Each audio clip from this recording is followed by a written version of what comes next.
Good morning, everyone, and welcome to this panel on gender diversity in COVID. My name is Alexander Dmitrenko. I will be your moderator today. We have amazing panelists to share with you, so please stay on. Mai, who is manager of bilingual communications at Mori Building. So if you ever had to negotiate any contract with Mori Building in English, Mai would have been behind it. And we have Nancy Snow, Dr. Nancy Snow, who is a Pax Mundi professor at public diplomacy at Kyoto Gaidai, and she does a lot of other public speaking engagements. And Nancy also has English news about Japan website on Facebook. So if you want to read about Japan, some with fun quotes, Nancy and I actually contribute to that. I will share some fun facts about our team, but I think the starting point for us today would be to talk about why are we, singling out in a way gender diversity in COVID. And if we look at the next slide, please,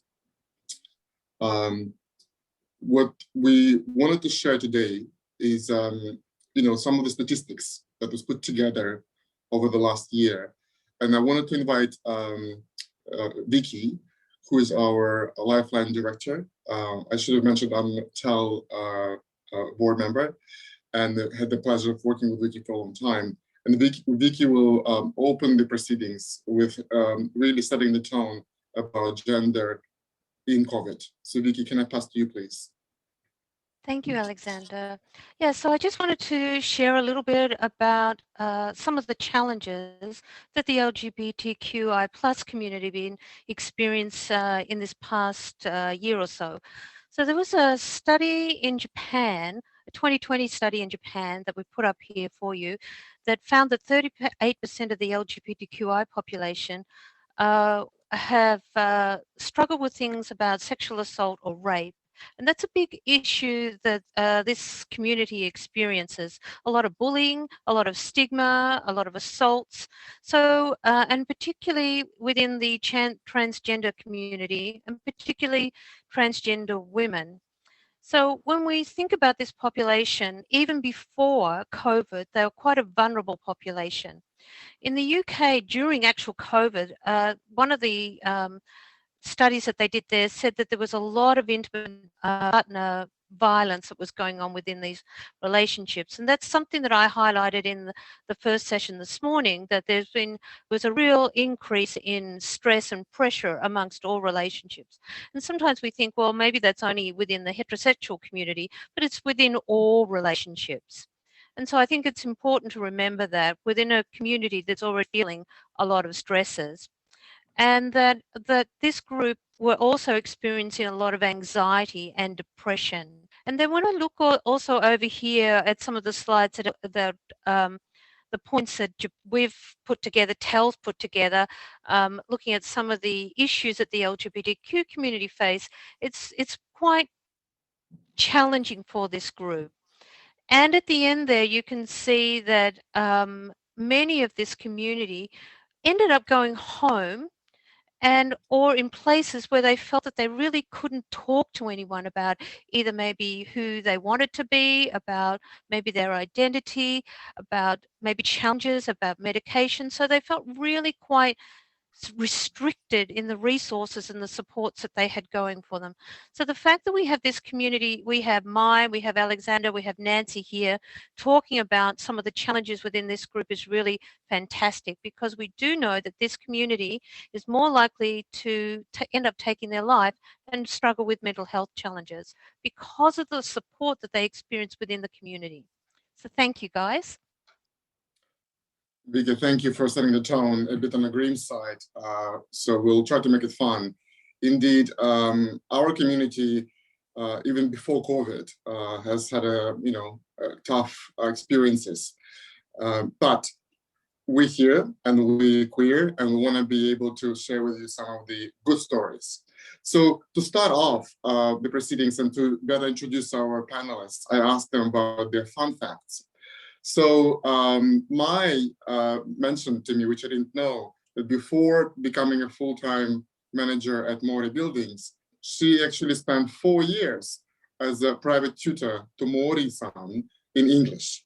And the question is whether those 4 years were a long interview or it was just a nice experience to get to know someone at the very top. Nancy, being a professor and being quite a famous person in academia and in internet and otherwise, she also has a phenomenal experience being a dancer and a singer teacher. And I think, Nancy, you would kindly agree, hopefully, to start our Saturday morning with a dance or a song. We'd love to see you and share with us, please. You want me to do that right now? Yes, if you can. Good morning. Well, look, I came prepared. I've got my karaoke mic. Do you all remember the song by Lulu, To Serve with Love? That's one of my favorites. And it goes a little bit like this. Those schoolgirl days of telling tales and writing nails are gone. But in my mind, I know they will still live on and on. But how do you thank someone who has taken you from crayons to perfume? It isn't easy, but I'll try. If you wanted the moon, I could ride across the sky with letters that would soar 1,000 feet high to serve with love.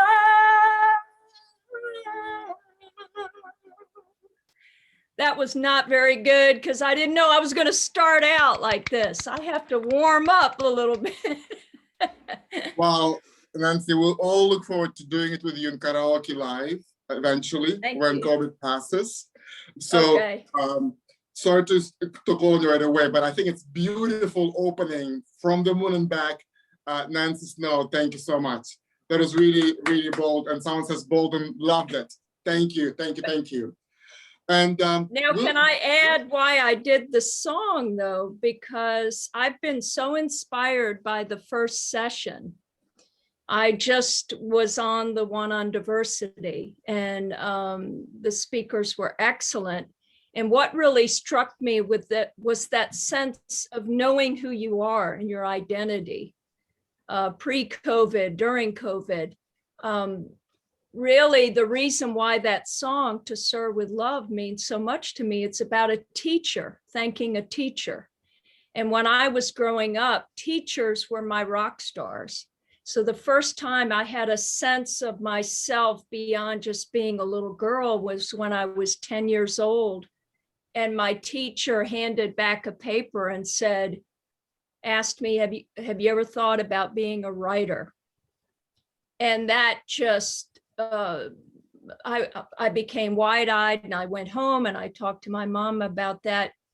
And when people ask me even today, who are you or what do you do? I say, well, I'm a writer more than anything else. That's what defines me.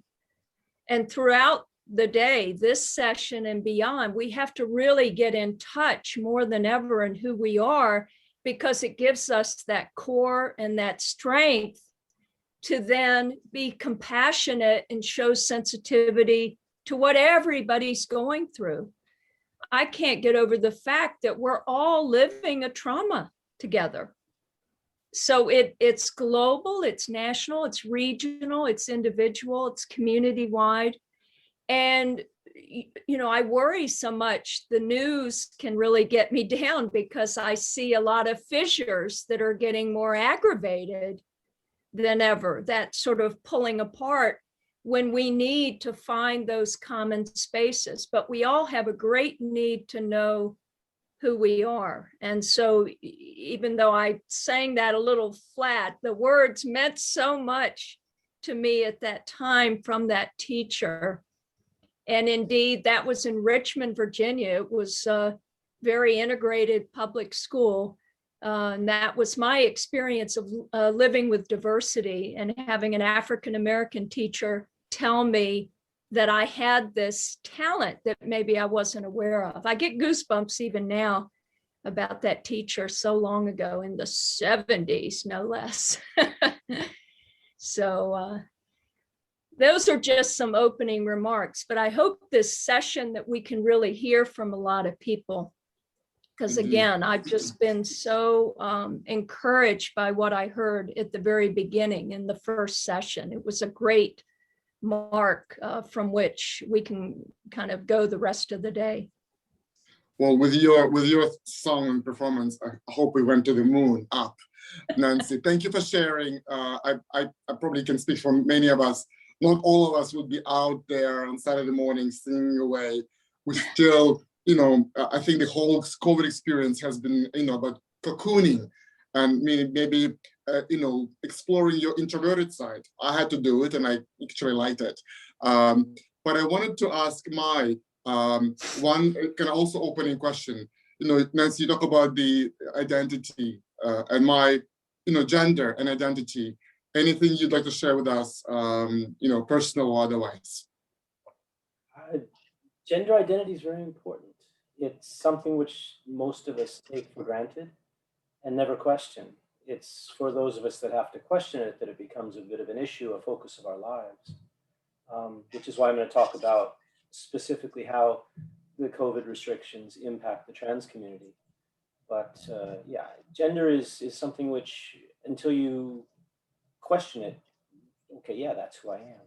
And that's really the basis of a lot of this stuff. But yeah, and Nancy, I've got a date with Sidney Poitier later after that. So it's great, thank you.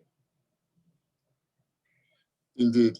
So one thing we wanted to do as well, and maybe Mai, if you don't mind, we'll stay with you, is to share one uplifting story about COVID. I think Nancy's right. There are a lot of news stories, and there's the fourth wave in Japan, and maybe more lockdowns, and still not be able to go to do live karaoke with Nancy, go for a drink with you. You both have been my dear friends for a long time. So to share with the team, we're all aware that we're, as Nancy said, with some trauma and we've suffered through some of these experiences. But really, I want to kind of talk about some positive things, and please, starting with you, and I'll go next to Nancy. If you want to do another song, great. Or if you can share anything else, we'll do that. If you could just hum it in the background while I'm talking. Yeah, I think there's a saying that what goes up must come down. And I think that before I talk about what goes up in terms of what's positive, that I think that we have to look at where we've gone to and how we're climbing our way out of that, or what we can do to face that and maybe change our perception of it. Because I think that things are things. We can't change reality, but we can change how we perceive it. And I think that that's important to remember. So talking about things as a trans person, it's important that I'm going to talk about that a little bit, but today is about, a lot of it today is about making things better for women in general, and trans women are part of that community.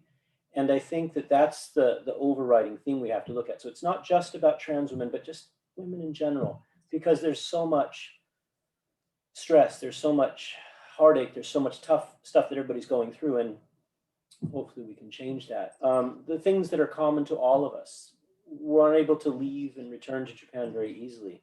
We can, in some cases, but you have to have quarantine on either end, and you have to have tests and so forth and so on. And that stuff, it's very nerve-wracking. I think that being isolated is a problem. Lack of human contact, it hits us all differently. It's particularly poignant for trans women, trans people, I should say, because we rely on that interaction in a way which many of you may not even think about. So let me back up a little bit and talk about myself, help you understand what I've been going through for this past year or so. Last October, I went back to the States for my final surgery. I'd had surgery and then I had surgery. So That all went very well. But before I went back, I had to have perfect health. And so that meant staying away from absolutely everybody. It was isolation and desolation. It was terrible. You had to stay completely away from everybody. And it was a nightmare building up to it, but I was focused on that eventuality. The day of travel, in America, we think of the standard body temperature as 98.6 Fahrenheit. We don't use Celsius so much, but that translates to 37 degrees. And 37.5 is the cutoff after which you can't get on the airplane. So I was concerned about that. So popped a couple Tylenol, because as we all know, those of us who've raised children, Tylenol will take the fever right down. At least you can get them to school that day. So that was something I did. Returning to Japan and then having to stay clear of everybody for 3 months as I healed. Couldn't get anywhere near a hospital, so I had to avoid everything that would possibly get me into a hospital. I couldn't get sick. So that was tough. But moving on to how the isolation impacts trans women specifically. And this, I don't want this to sound shallow, but it's because it's very true for us, but for the rest of the world, maybe it doesn't seem like it's such an important thing. Affirmation. Affirmation is a really important thing. We see ourselves as validated in the eyes of others, recognizing us for who we've always known ourselves to be. That's important.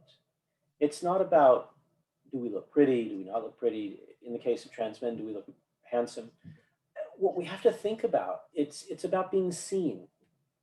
It's about being recognized. It's about being interacted with as our true gender. And a genetic woman doesn't really need to consider this because she's a woman. She's always been a woman. That's how she grew up.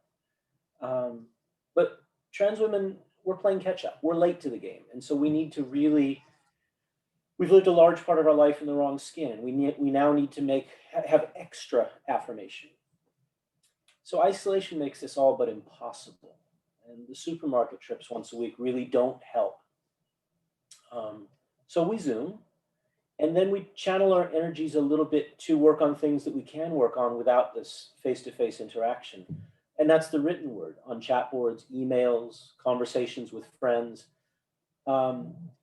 We communicate in a way that perhaps reflects our gender more appropriately, more gender appropriate communication.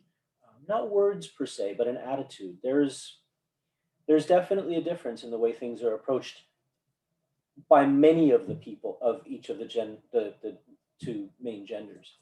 And that difference, we've gone from one to the other. We really try to get better at that because it goes along with, in my case, not so much speaking in a higher voice or using our hands differently or walking differently, but it all goes to that physical perception, because to be a trans person is to be recognized physically as different. That's a huge component of it. And we also spend a lot of time on wardrobe and makeup practice too, which is fun. There's a lot of stress though, being part of a marginalized minority, and trans women are not unlike any of the other marginalized minorities, but, and I don't want to discount those because this is not the year of trans people per se, but this is definitely something that I'm involved with. So I'm going to talk about it now. Mental health issues are expected significantly for our community. Anxiety, depression, these hit many of us. And if through taking the measures that are necessary through COVID, we end up having to go home or to live somewhere other than where we've been able to live freely as ourselves, it really takes away it builds the mental pressure. It increases the explosion, the backlash that comes from you through being forced to play a role that you've identified as incorrect and have taken steps to rectify, to slide backwards, and even temporarily. It's the biggest soul crusher there is. So that's the down. How do we bring it back up? I think we have to think about living intentionally, and that's we have to walk the road that we've decided we must walk and take every step intentionally.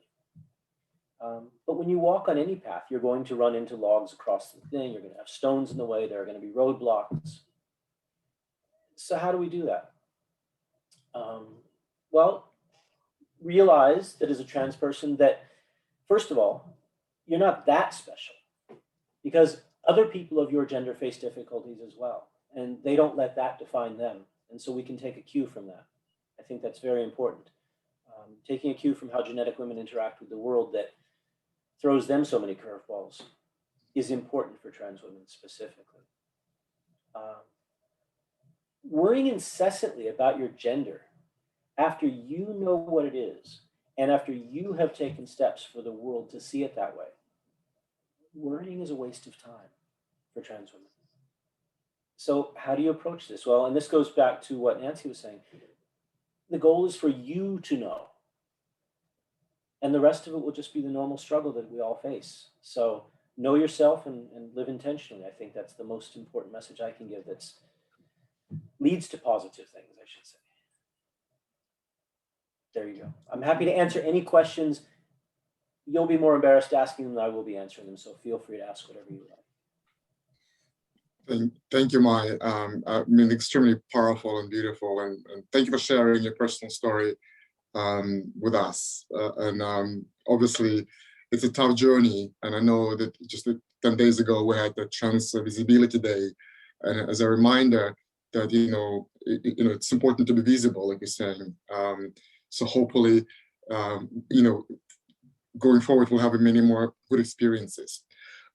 If I can kind of take on what you were saying, live intentionally, and talk about LGBT community in Japan. So I happen to be a co-chair of Lawyers for LGBT and Allies Network, LAN. We've been working on promoting LGBT rights in Japan for the last 5 years. And what I really want to share with you is the success that we finally have seen in the Japanese courts with a Sapporo court decision that does talk about equality. And equality meaning that equal marriage should be the norm. And I think the court decision, or what we might not know, is based on three plaintiffs, 3 couples. And one of the couples talks about in their complaint of not being able to be married. These difficulties they face through COVID situation because they couldn't be out at work. But for some of the tracing, for instance, you have to disclose whom you live with, whom you interact, who is in your household. You're forced to come out in a way. We've seen the situation actually not in South Korea at the beginning of pandemic when one of the clusters was in the gay club and they couldn't find who was there. Everyone was in a closet. For the gay community, it's a particularly difficult issue. If you're single, if you're a couple, if you're not out at work or to your family, COVID, is not the time to come out necessarily. It should be on your terms. And we need to continuously work with the society to move on with the overall understanding that we are not the same, and that people will take their time to come out and to do, on their terms, should not be the COVID pushers. So we celebrate the decision that Sapporo court issued, declaring that the denial of equal marriage is unconstitutional because it does violate the equality principles. And I think this does help. It does send a really strong message to the community. So frankly, having many LGBT Japanese friends, they prefer not to be visible. As we know, we live in Japan where you don't rock the boat. And going to court asking for rights and damages is not typical. So with the court affirmation that we do deserve equality in the eyes of the law, it does help us with dignity, and it does help us with understanding who we are and that we should be equal. Studies have been done internationally that show that after equal marriage was legalized in places like Canada, US, and Sweden, the suicide rates have fallen for LGBT teens because they saw that their career, their life can be out in the open. They don't need to hide necessarily, and that their relationships and their loves will be recognized. And that is very important. And I think one of the downsides of the COVID, obviously, I think it's the social element that's been taken away, as you say. I'm lucky to have a partner that I can share, worries and happy moments with. We've also taken the time to adopt a dog, which was a long dream for us, but and working from home allowed us to do it. But I'm also aware of many of my friends who don't have relationships, and they're away from home, as you said, and it's been difficult. So today, I think, sharing some positive stories and giving some energy and beautiful song, I hope we can, be a bit more social. Mai. Let me just say about that. That's very true and very important. LLAN, an amazing group of people. I really, really like what they do. You're talking about sexuality, not gender. And sexuality is invisible. Gender is not so much because you have to present physically. And, to be honest, trans women have it the least hard of all of the marginalized minorities, whether sexuality-wise or gender-wise. Trans men and non-binary folks are criticized much more heavily than trans women are here. And Japan is a place that's extremely friendly to trans women, to be honest. Trans men, it's harder because there are different expectations, and non-binary folks are all but invisible and unrecognized here. And I really have a great deal of sympathy for those communities because it's hard. The gay community has issues that are separate from the gender community, gender diversity issue, because you can walk down the street and be gay or be lesbian and nobody cares because they can't see it. It's when you propose that you want to be married or recognized with equal rights that it becomes an issue. But to be a trans woman means walking down the street, obviously big broad shoulders and square jaw, but wearing a dress, and that's hard. So what I think people need to know, more so than New York, more so than London, more so than San Francisco, even where I'm from, the Bay Area, Tokyo is an amazing place to be a trans woman because here Japan's society is so binary that if you're not a male, you're a female, and they can get their heads around that and move on with things. And there are protections in place. And I can get married very easily, unlike the gay community. As soon as I've changed my gender to female, I can marry a man without a problem. That's now that that's what it says on my passport and on my ID cards and everything, that wouldn't be an issue for me because I fall under the umbrella of binary laws.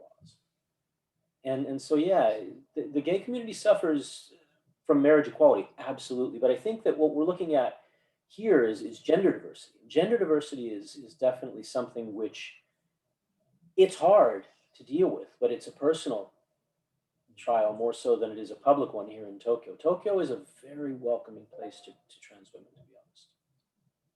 Thank you, Mai. Well, it's good to hear because obviously trans women internationally have hard time in many places, like especially US. Can I pass to Nancy? You can respond in a song or dance or your beautiful voice.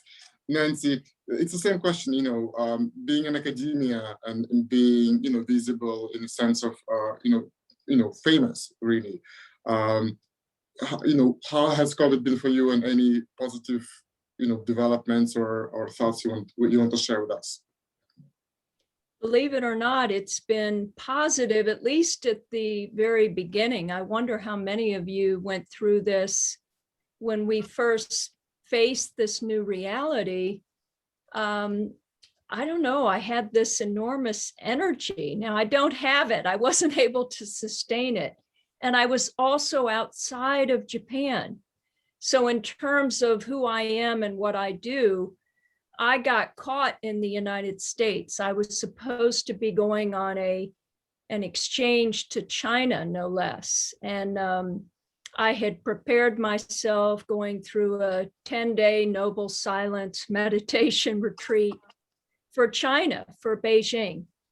And I ended up at my home in upstate New York for 9 months. I couldn't get back into Japan.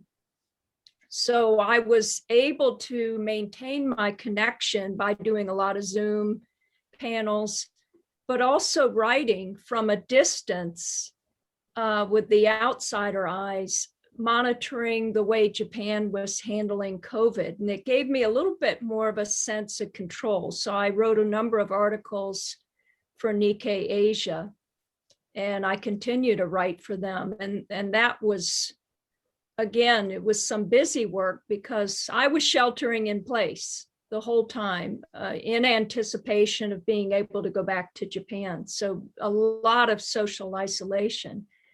Having said that, as a writer, you spend a lot of time alone.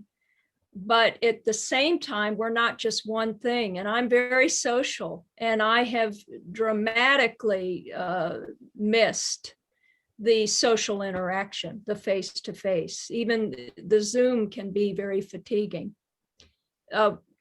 Another positive to share is that with all of that extra time, contemplation and quiet time, I reached back to women in particular, some LGBT, but these feminist scholars who had meant so much to me when I was in graduate school, but I had never personally reached out to them.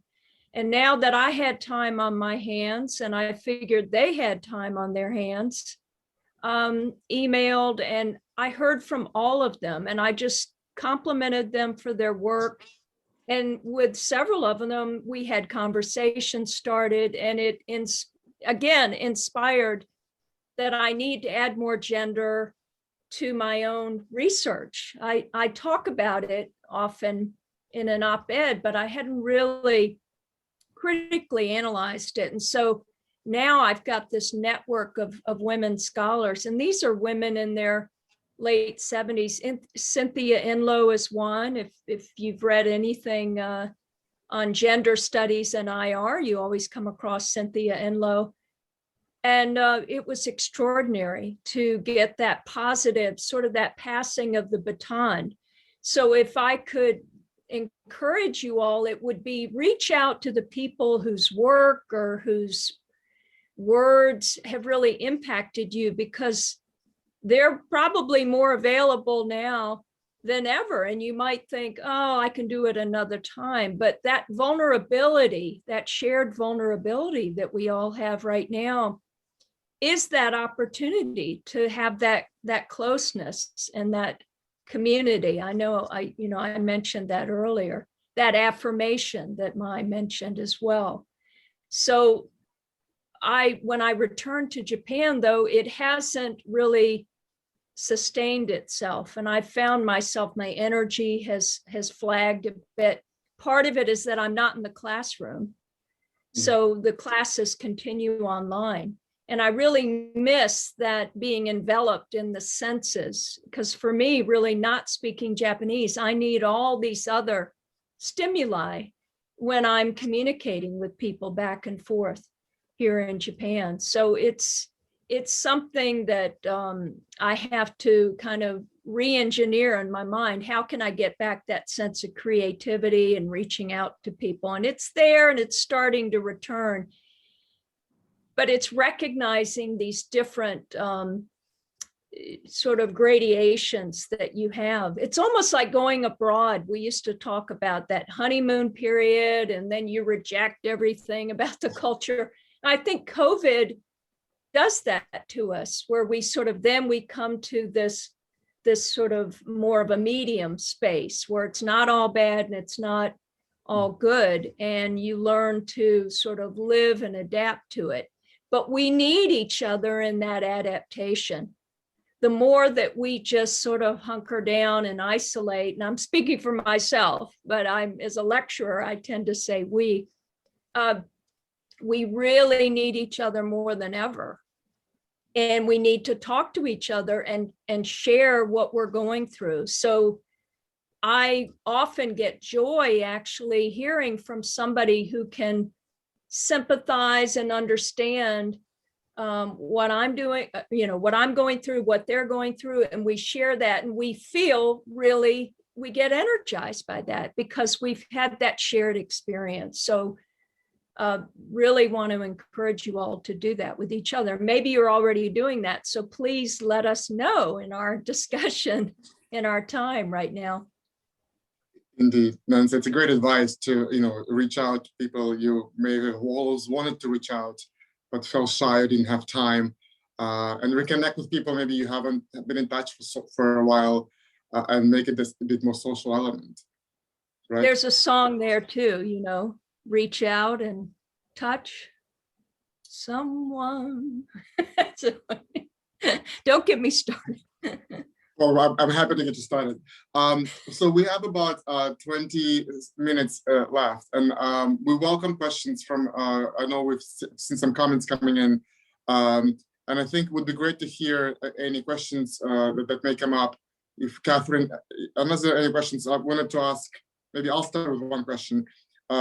Living intentionally, Maya, you said, and that's a very powerful statement. And you said, it's not, the road to happiness, and it's a journey that's not going to be a straight line, and for none of us it's going to be straight.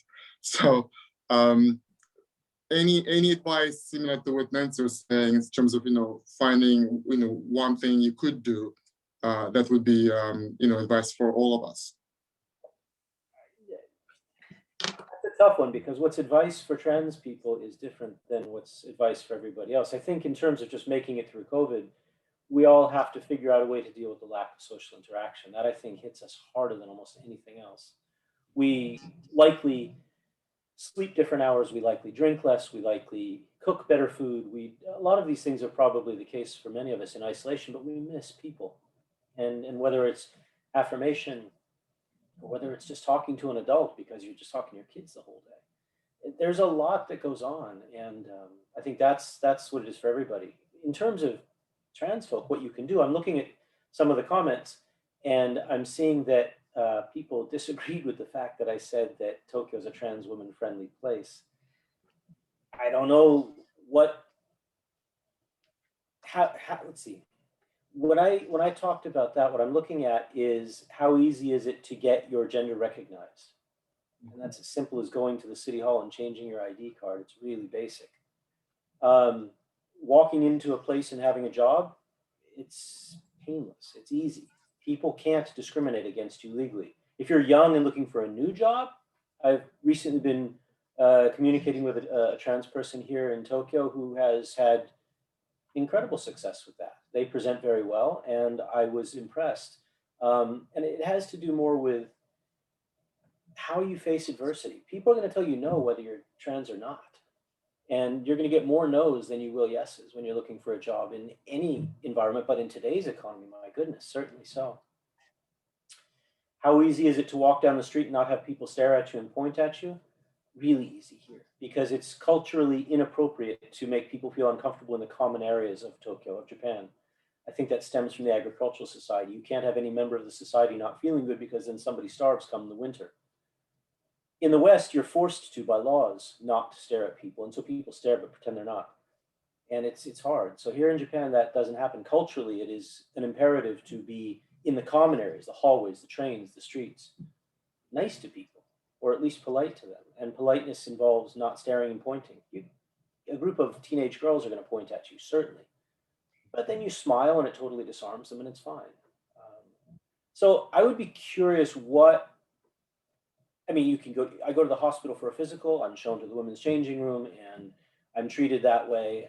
I'm not sure what it is about Tokyo that folks would see as difficult compared to a place like New York, compared to a place like London, both the places where I've lived in Europe for a number of years, and it's harder than heck over there, despite the fact that it's not supposed to be. And in America, where we're supposed to be so enlightened about all these things, it's nonsense. And there's incredible violence in America that just doesn't exist towards trans folk in Japan, generally. There is some, yes, but not to the extent there is in the US. So that's that. I'm happy to answer some questions, I think. Again, Phil saying thank you for sharing this of course. And again, please, I can't see the questions, but if Catherine, if you can let us know if there are any questions. If I may share. Sorry, Alexander, we just had a question. Sure. Yeah, we had a question come in. Mai, thanks for sharing your experience. Yep. It's encouraging to hear that you've had mainly positive experiences. Can you speak toward differences in the trans experience for different racial groups within Japan? In the US, white trans women tend to experience more positive experiences than other racial groups. In the US, Thank you, Kiet.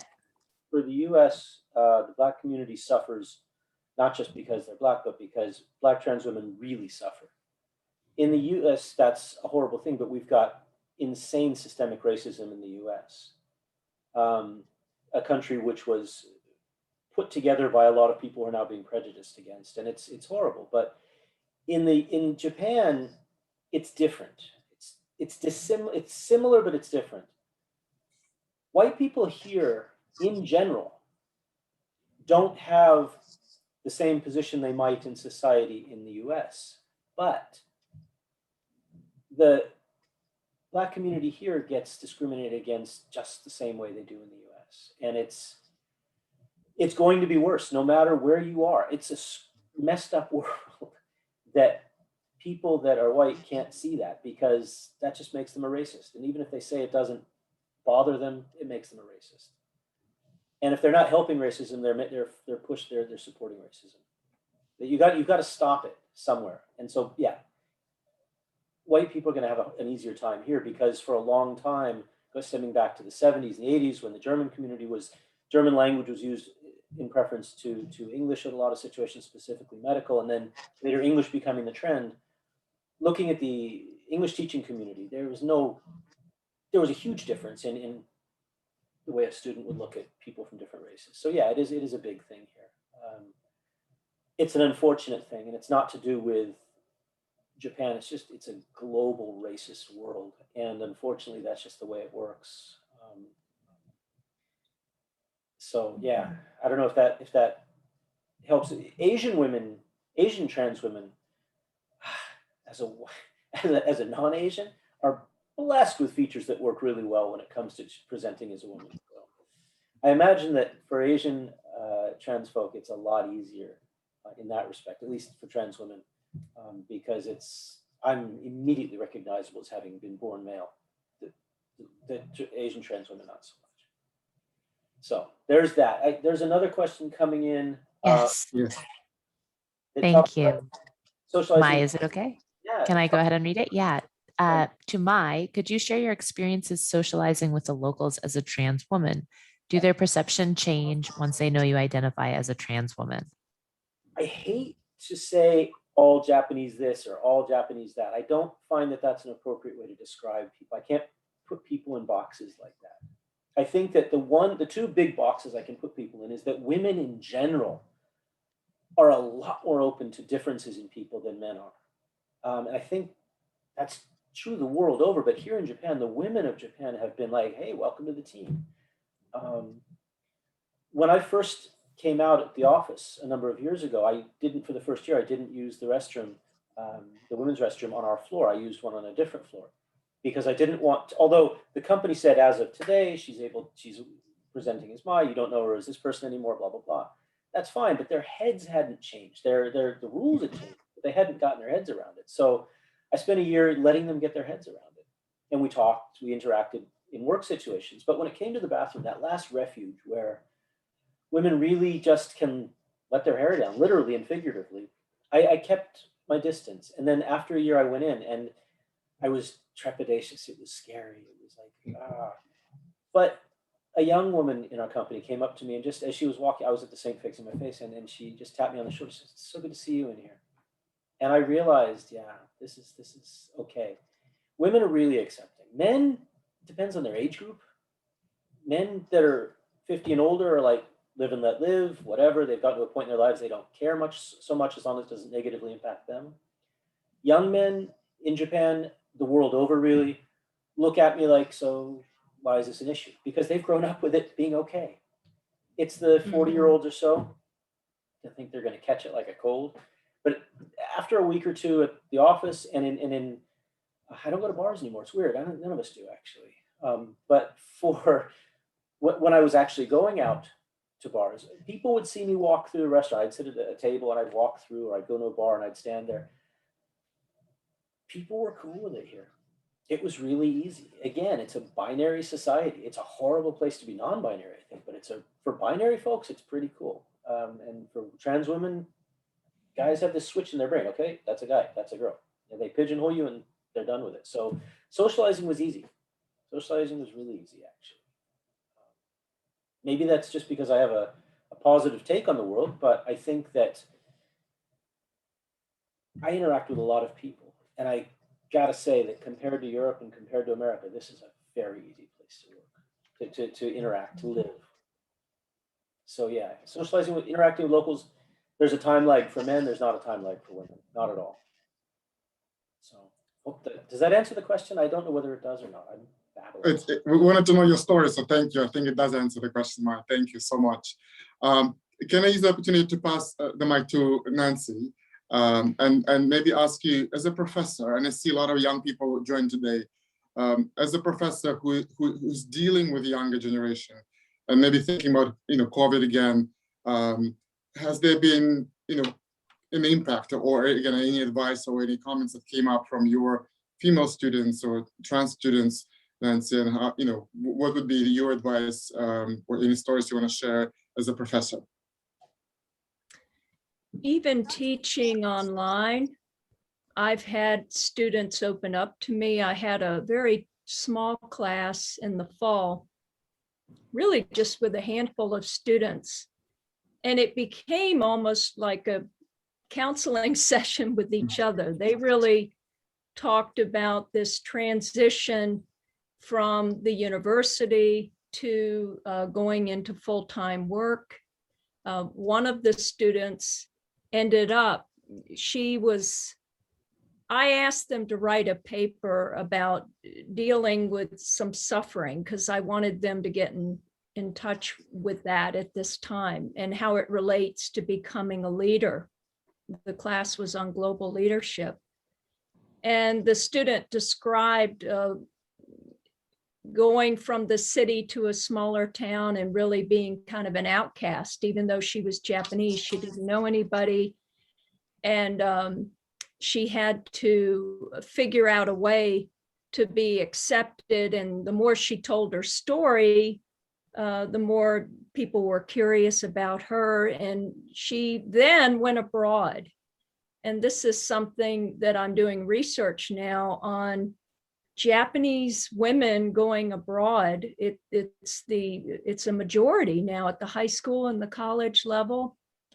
And they are going through this emancipation, this liberation. They are learning not just English, but even other languages, but they are finding this confidence that they didn't have, or maybe even some of them tell me it's like having a different identity or personality when they speak a different language, in particular English.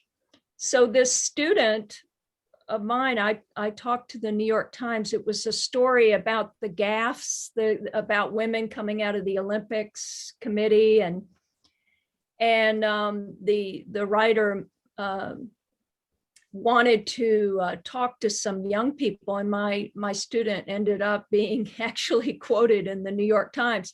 But she was so afraid of that, of seeing her, comment in print. And I encouraged her. I said, just talk the way you've been talking in class, where you are developing your confidence. And I'm seeing that, and your writing and your speaking is so strong. So I was so thrilled that she had that experience. But not being on campus, I'm less likely to have them reach out to me. However, I will say, Alexander, that every class I had, I would tell them, look, I'm here. I'm at your service. I'm not going anywhere. So please reach out to me anytime. And I'd give them my email. I gave them my phone. I just met with one of my students last week who was in Tokyo. So it's not quite the same as when you're on the campus, where you're developing more of a personal relationship over the whole course of the semester. But you can do it online. It's just different. The other thing I wanted to mention was the idea that COVID has really brought to light my own privilege, and recognizing that not only racially, but socially, economically, internationally, living abroad, having a home in the States, having a lot of support at my fingertips. And I can't help but get emotional about that, in that so many others along this spectrum of suffering don't have those resources that I do. So if I think about my own suffering and loss of social interaction, it pales in comparison to what so many others are going through. So how do we then, again, help each other and be guidance to each other, knowing that we all have these different access points. And I have a lot more access points than a lot of other people. So it's going to come out more in my teaching, I'm sure. And so thank you. And I'm privileged to be one of your access points, and I think hopefully mutually so. And I teach at Temple Law School. I found actually online teaching to be very difficult because I had a class of 30 students, and it really went to the Zoom where you couldn't see people interactions. But you find ways, as you said. It's just really this human element would be great. We only have about 4 minutes left, Nancy. I see a question, and I'll just rephrase this from Michelle, asking about partnerships in Japan that have been popping up, thankfully, and I guess the impact on the Sapporo decision and overall trend towards towards hopefully equal marriage. So Michelle, thank you. It's a great question. We do see about 100 municipalities in Japan that have introduced various partnership programs. Legally speaking, as a lawyer, I can tell you they're a nice piece of paper. Unfortunately, they bring you pretty much no rights, so to speak of. So the marriage remains to be a federal domain. You have to have full marriage recognition at the diet level, at the Japan level. But having all the cities like Kamioka in Kyoto, and some of the even prefectures like Ibaraki and Osaka and Hokkaido, that is really important because you do move the dial, you do move the conversation and understanding that same-sex couples deserve equality, and particularly during COVID. You want to be able to be with your partner, you want to be able to go to hospital if you need to. God forbid if someone passes away, you want to be able to inherit, to go to the funeral. I mean, all the things that straight people take for granted, we just don't have the access to, legally speaking. And it will depend on the relationships with the families, etc. But you don't have the legal recognition, unfortunately. The partnership certificates, they're a really nice piece of paper, important one, but legally speaking, don't give you the full spectrum of rights that we want to achieve through marriage equality. And you mentioned that a trans politician who was introducing the law, and I want to pick up on this point because actually it's an important point. Trans community in Japan has been politically vocal.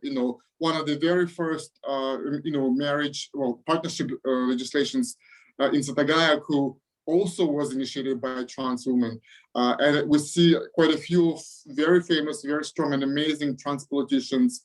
And it's wonderful to see. And I hope we all can find this, way where we understand what suffering means, and then we can actually relate to others and help others. So with that, I'm gonna ask maybe Nancy and Mai to say just last few words before we close. And Mai, in a few words, anything you want to share with the team? We have a lot of people here. It's a difficult thing to step up and ask a question in front of everybody. I know that, but I imagine that many of you have trans friends, trans relatives. If you'd like to talk to me, I'm happy to speak to anybody that has questions that they prefer to do one-on-one by email.